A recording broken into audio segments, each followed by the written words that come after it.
The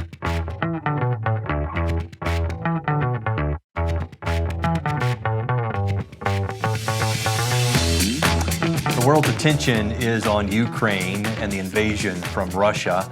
And I've asked my good friend and our history correspondent, Dr. Don Frazier, to join us tonight. Dr. Frazier is the director of the Texas Center of Schreiner University. Dr. Frazier, welcome to the show. Hey, thanks for having me. It's always good to be with you. Listen, I wish it was better circumstances that you and I are talking about, because it's just crazy to kind of see these things unfold. And the thing that got my attention the most over this weekend was NATO, their response force, activated for the first time in their history. What's going through your mind? You study history all the time. Well, I think that we may be seeing the rise of yet another superpower. We'd kind of written Europe off as being sort of too weak to take care of themselves, so they had to live underneath the American umbrella.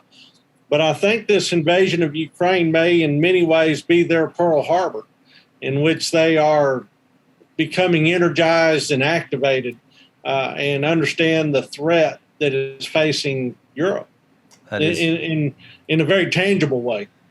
That is interesting. I mean, we talk about history being what we're watching is the first draft of history. And I was struck, last week when we see the UN Security Council have an emergency meeting that Russia's the current president of, which is just insane. At the same time, the invasion is starting. What about Russia putting their weapons, their power, the nuclear weapons on alert? Does that frighten you a little bit? Anything, well, of course it's scary. I mean, I don't want to see a certain glow coming from the horizon.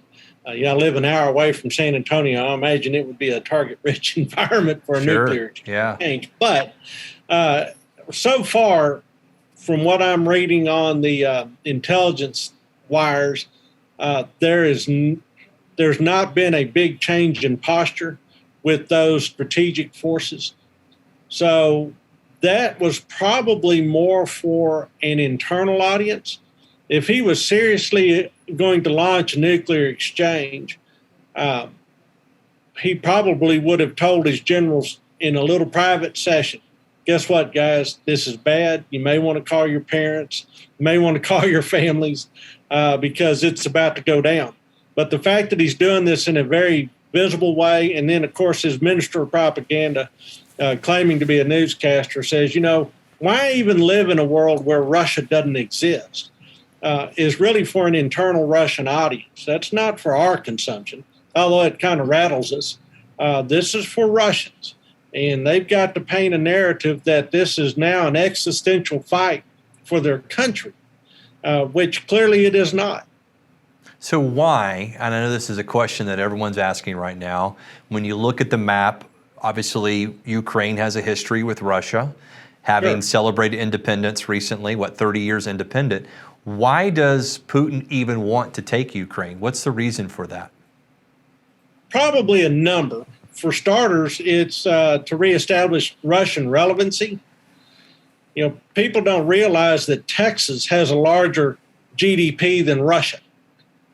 That's right. So, Russia has slowly but surely become kind of a junior partner on the global scene with 3,000 nuclear weapons. So it has the ability to destroy far out of proportion to its ability to create. Wow. So it is completely upside down. So this is like a global hissy fit. Is that what we're seeing take place on the world stage? Well, I think it's if you have a notion of your national sovereignty and your national role in history and on the planet, if you see that diminished, you're going to push back. And Russia's trajectory is not positive. I mean, ultimately, they've got a population crisis. It's an aging population. They've got an environmental crisis. They've polluted the daylights out of their country. There's essentially exporting oil is how they make money. And so think of it as a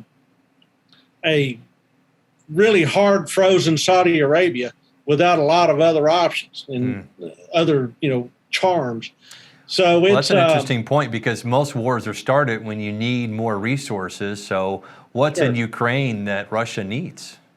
well, Ukraine has historically fed Russia. I mean, there's plenty of arable soil in Russia, but when times got tough in the past, they were willing to let the Ukrainians starve to feed the Russians. That's right. So there is that. There's also the other raw materials, minerals that the Ukrainians have. But I think this has as much to do with reasserting its power in the European sphere and the global sphere. You know, if I was Russia and I had a long common border with China, that would make me very, very nervous. And so how do you reestablish your relevance in the face of a growing China? Because if you take a look at world history, the time that Russia has been wiped off the map, it's not come from the West, it's come from the East. That's right. And so, you know, I think but they seem to be kind of forming this partnership right now, though, between Russia and China. Or is that just all for show? I think that's mainly for show, because I don't think the Chinese see any compelling interest in what's going on in Russia, other than there's a lot of Russia, but not a lot of Russians in it. And one of the things that the Chinese have a whole lot of is people. So, I wonder if someday they shouldn't be moving a little bit to the west. That's interesting. And so that would take us back to some interesting ancient days, wouldn't it? It would. Got just a little over a minute left. Let's talk real quickly. Swift bank, inflation. How is this going to affect us here on U.S. soil, everything that's going on right now in Ukraine? We are in terra incognita, man. We got no idea how this is going to affect us, because they're going to punch back, and there's going to be hacks on our infrastructure. There's probably going to be an even greater heat up on inflation. I am not hopeful that we're going to get away from this without feeling the pinch. And cybersecurity, how important is it for businesses right now to make sure they're beefing up their cybersecurity?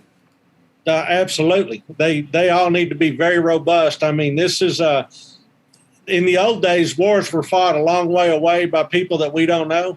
Guess what? We're all on the front lines now. That's right. And so you got to protect your assets. Well, that's a great encouraging word tonight, but it is a reality, right? It is. Welcome to the world. We are. Well, we'd like to have you come back periodically as this continues to unfold, because I know you're watching it through the lens of history. Dr. Frazier, thanks for joining us tonight. Hey, it's always good to be with you. Thank you. Absolutely. Dr. Don Frazier, you're watching Create, Build, and Manage. We'll be back right after this.